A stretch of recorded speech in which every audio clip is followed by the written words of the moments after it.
Brenden Aaronson, thanks for joining us here on ESPN FC. I think congratulations are first in order. You got your first goal for RB Salzburg. I know it was, effectively not an official goal, official game, but what was that emotion like?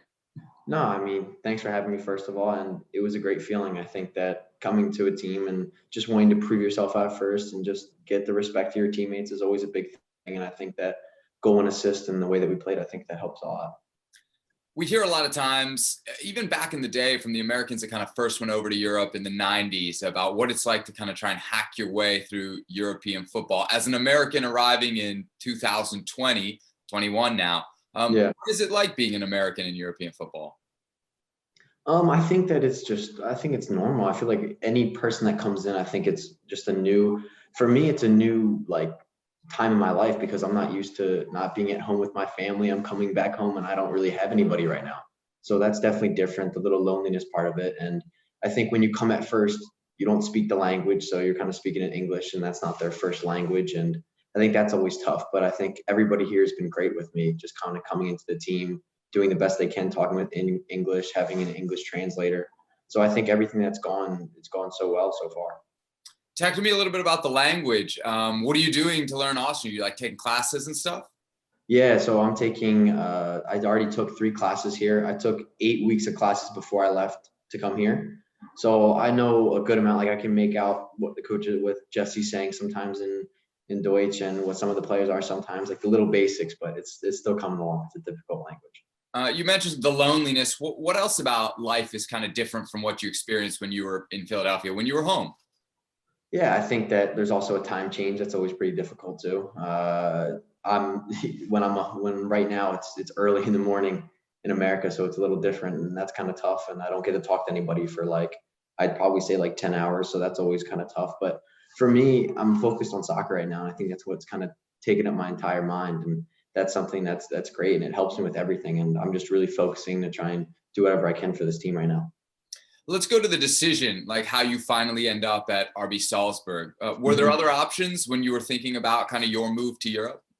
Yeah, there was other options at the time, but I felt like when Red Bull Salzburg came in, I felt like that was a chance I couldn't let up almost. I think that the club's pedigree, it's a winning mentality here. It's just something that will teach me. You have Jesse, who's a fantastic coach, and you have so many young talents coming up that are just so exciting to play with. And I think for me, it was just the perfect spot for me. That fits my football mentality too. Obviously, I'm sure you want to achieve great things at Salzburg, but you can't ignore how many players have gone to Salzburg and then made not just a jump, a significant jump to a huge level. Do you see that in your future? Yeah, I mean, I think every soccer player, every football player thinks like that. I think you always think of that next step afterward. But for me right now, I think what I'm mainly focused on is just getting here, doing whatever I can to break into the squad and just help the team in general. I want to help win trophies here like they have been the past 8 years or so. I think they've won the double or something like that. So I think that's huge in getting Champions League football and Europa League football when we play Villarreal soon. I think that's huge for me, and I want to focus here. But yeah, of course you want to take that next step, and that's something I'm always thinking about. How big a part of the decision to choose Salzburg over your other, potential European choices was just down to Jesse Marsch? Yeah, I've known a lot about Jesse because Jim Curtin and Jesse are very good friends. And the time that I was kind of making my decision, all that kind of stuff, Jim was telling me a lot about Jesse, and I already knew a lot about Jesse and what a fantastic coach and the players that he's developed over his time, even here and at Red Bull, like Tyler Adams. And then you have a few guys come here. So for me, it was the kind of developmental standpoint, and I just really want to get better, and this was the perfect spot for me. You mentioned Jim Curtin. How big a part of your development was he? He was a huge part of my development. He was my first coach in the professional level, and I owe him a lot because he gave me my first chance, and he believed in me from day one. And I think that's what coaches like him are great at. And I hope a great season for the Philadelphia Union, and I can't thank him enough. When you hear about coaches around MLS, I start naming Coach of the Year candidates. Obviously, this year was different for him, but usually his name's not thrown up into that mix. Do you think he's appreciated around MLS for as much as he's done in Philadelphia? For sure. I think that the situation that the Union's in, it's more of a club that likes taking the youth and bringing them And that's kind of, Jim over the years has kind of had some tough parts because the development side hasn't been the greatest and all that kind of thing. But he's done a fantastic job of giving kids chances and the kids earning the respect of the coach and of the players, and then going in and taking their chance, like Mark, even Anthony Fontana this year, Matt Ria, all the homegrowns, I think, were a huge part of this year's success. And I think he's done a great job of bringing them into the squad and making them feel at home. And even with the older guys too, I think he's a fantastic coach. Sorry. Why do you think that works in Philadelphia, and yet there are other places around MLS where the play the kids movement doesn't really seem to take place? Yeah, I think that there are different clubs and what they kind of think of what they're going to do with the future. But at the Philly Union, it's been like that since I can remember. I mean, I remember coming into the Philadelphia Union Academy, and that goal was always to get up to that first team, and you were going to get your chance if you played well in training, if you played well, and that's kind of what happened. I remember I got pulled up to the second team, and I was continually playing well in training and all that kind of stuff. And then I got my chance and I took it. And then the next thing was the MLS, and I took it. So for me, I think it's just a club philosophy.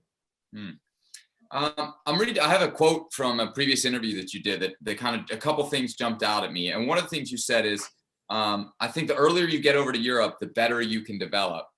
But you obviously chose to start in MLS. So I wonder, like, if you can take us back to when you're a teenager and you're making that initial decision to go pro. You chose MLS, and a lot of kind of your contemporaries don't, right? They go straight to Europe at 17 or 18. So your path's a little different there. Yeah. Why was it that you chose that homegrown approach, MLS first, instead of Europe first? Yeah, I think people think of it as like, getting over there early is such a great thing. But I think that everybody has their different path, and everybody takes that different path in a different way.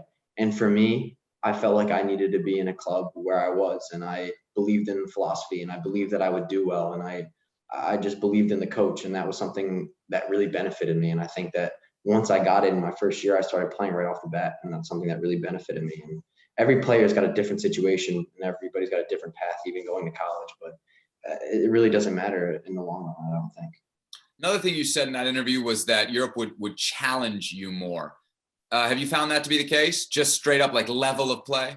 Yeah, no, I mean, so far I would probably say yes, for sure. Training day in and day out here is so intense. I think it starts with the coaching staff here. I think they do a great job of getting the players going before training, all that kind of stuff. And then the captains here too. And the young players just want to learn here. And it's something every single training, like today we did like 8v8 and we did 3 teams, and it's intense. It gets you going. And then when you get into the game, like I did on the weekend, it almost seems easier because you're training at such a high tempo, and then you go into the game and it's a little bit more relaxed. You get more ideas, that kind of thing. So I would say for sure it's the intensity is going to keep going up. Is that it? Or what is the other maybe biggest difference between an MLS training session and a training session in Europe? Yeah, I would for sure just say the pressure. I think that everybody here is going in the challenges and training. No one's kind of taking off days. Every day it's here. You get here, you stick to your schedule, do core in the morning, you do a lift in the morning, and then after that you go out and you train really hard. And then after that you can do like little things like finishing with the coaches. They'll stay out with you. I think that's probably one of the bigger things, is just day in and day out. Everybody's just ready to go. And I'm excited to see what the leagues look like. The league looks like too. What's that competition like for spots in the 11? Because, I'd assume in MLS, there was probably a time when you were like, hey, I'm pretty sure I'm going to be in the 11. That changes now, right? It's like every week there's a battle for probably the 11 and maybe the 18, I'd even guess, with how deep the squad is. Yeah, I mean, like I said, the talent here is super high. You have young guys even coming up too. So that's why I'm saying day in and out. That's why everybody comes here and is ready to go, because you got to prove to the coach that you're going to start. So yeah, it's going to be tough for me to break into the starting lineup. But for me, I just want to come here and do my job every single day and help the team and keep that positive outlook. And then I'm sure things will go well. We see a lot of videos of Jesse Marsch as a manager. I think probably the most famous is the halftime speech against Liverpool. What's he actually like? Honestly, the exact same way. I think that he honestly is great at the hype up speeches, I guess you can say. And then is always positive, is always setting you aside and having conversations with you, doing film with you. And I think that's big for a coach too, to be doing those kinds of things, because it's confidence as a player. And yeah, I think that what you guys really saw in the video was what he's exactly like, the kind of person he is. Is that like in training every day too? Because I mean, halftime against Liverpool's one moment, but Yeah. to maintain that throughout the week, every week, what's that like? I mean, I'm not just saying this, but I feel like every single day he kind of has that attitude. He's pushing us day in and day out. And I think that if it's a bad training, he's going to get on us. Like at the first half of the Liverpool game, he thought that they could get better.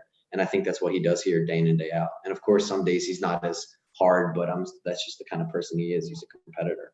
Of course, that's in Champions League. You've already mentioned Champions League. Salzburg, a club that aims to be in those big competitions.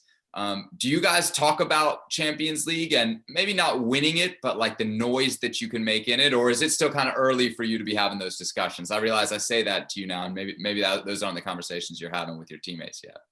Yeah, no, I think that even the whole coaching staff here, the GM, everybody here is like that. Everybody wants to make that huge step in Champions League. That's just the club mentality right now. And I think they did this past year. I think that they played great in all the group stage games, and they easily could have went other ways. I think that if they missed some chances, so I think some of the score lines could have went other ways. But right now, I think the focus is on Europa League and Villarreal, which is a very tough opponent, 4th place in La Liga. So it should be a really good game, and we're looking forward to it. Do you feel like you can maybe make a run to the final of the Europa League with all the talent that you see around you? For sure. I see the talent day in and day out. I witness it firsthand. You have 2003s that are like just absolute beasts, I guess you can say, but like it is crazy here, the talent. And I think for sure you can make a run to the Europa League final. Let's talk national team. What are your goals for this year? There's so many different competitions at different age groups. Like, how do you see yourself slotting into the big picture? Yeah, the competition's the fun of it. I think that there's so many talents right now. I mean, like we said, Matthew Hoppe just scored a hat trick, and then he just scored another one the other day I just watched. And you have Christian playing week in, week out, Gio playing week in, Weston. You have just all these guys playing at top clubs week in, week out. And for me, I want to be right there with them. I want to be in the team, and I want to do whatever I can to help the team and just be a part of that squad. You've made your senior national debut. Are you thinking more like Olympics for this year or World Cup qualifiers for this year? Yeah. Honestly, whatever I can to just represent my country, I'm going to represent in the best way possible. Whatever opportunity comes, I'm just going to be willing to do whatever I can to help the team. And I think that's the best way of putting it, because I don't really know what's going to happen this year. I always have high expectations for myself.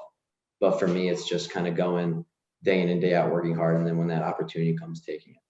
I'm sure the focus is the senior national team. Maybe the Olympics isn't quite that, but would the Olympics be something you'd have your eye on, just because it's such a, at least in the United States, like a huge event? I know in world football, it doesn't have that weight, but here it's just so big. Yeah, no, Olympics. My mom's still bringing up the Olympics side of things because she's a big Olympics fan. So she wants me to go. But I think that for me, I would love to represent the United States in the Olympics, and that would be a fantastic opportunity for me. But like I said, if it's qualifying or Olympics, it really doesn't matter to me. Just representing my country is just the biggest thing. What are the conversations like with Gregg? Obviously, he keeps in touch with all you guys over there. Yeah. How much contact is there, and what's kind of the messaging? Yeah, he just the last camp that we had, he wished me off. He said all the best, and he's going to be keeping in contact with me, which he has. And he's a very supportive coach, and he's always there, and I really appreciate that. And I think that the whole coaching staff is, even Jason Christ, he's a great coach too, and the assistant coach Nico. So it's a really good staff there, and they're always keeping in contact. And I think that's what's great. And you're also in contact with other national team players, which are saying, congrats on the move. How are you doing? Like Tyler Adams reached out to me. Like it's a big family, which is awesome. Is there like a WhatsApp group or something that y'all chat? Yeah, it is. It's a WhatsApp group chat. So it's nice having that. Nice. Does it blow, like when Matthew Hoppe has a hat trick, is it blowing up? Probably. Yeah. I didn't look like the past week, but it probably did. Yeah. Nice. We talk about all those guys. Is that ever intimidating for you? Because obviously you're like, oh, hey, our team's going to be really good in 5 or 6 years. But also, it's going to be really hard to get into that team when you look at guys playing at Chelsea, Barcelona, et cetera. Does it ever hit you like, man, it's great that all these guys are here, but they might keep me out of a spot? Yeah, I think that comes in every player's mindset. But for me, I just got to focus on what I'm doing here. I can only control what I'm doing. And I think that that's the biggest thing. And if I show the coach week in, week out that I can play on that national team level, then so be it. If I can't, I can't. But for me, I always strive to be on that team, and I will keep striving to do that. And I won't stop until I hopefully break into that team or am a sub and just helping the team for whatever I can. If you do break in and you break in for a World Cup qualifier, there's obviously like that element of turning over the leaf and looking past what happened in 2017 ahead of the 2018 World Cup. How much would that drive you to be kind of part of that next generation that erases that memory for US fans? Yeah, a huge part. I remember that it was definitely a tough time for US soccer, and for everybody, it was a tough time. Even I can't imagine what the players felt like too, but for me, I think it's a new chapter, and you can tell all the talents around the world right now. It's really an incredible group, and I'm just really excited if I could be a part of that group, and just in the future, I just want to be that kind of stepping stone of the new US soccer. I speak Spanish, so I watch a lot of ESPN Deportes, and on the Mexican side, like they're always talking about how many good Americans are and young Americans are in Europe right now. And there's like a sense of worry, of concern that like America's just going to overtake Mexico very soon. Yeah. You see that happening in CONCACAF? Yeah, it's tough because I'm not, but Mexico is such a great country too. They create great football players. I mean, even the Mexican league is a great league. So it's always a tough game when US play Mexico. Whenever I watch it, I'm so into it because it's back and forth. So hopefully in the years to come, we're going to be better, but I think it's early, and I think that we just need to keep getting better and getting better as a country, and I'm sure we'll overtake them. Well, thank you very much for watching ESPN on YouTube. For more sports highlights and analysis, be sure to download the ESPN app. And for live streaming, premium content, and let's not forget as well, ESPN FC 7 days a week. Subscribe to ESPN+.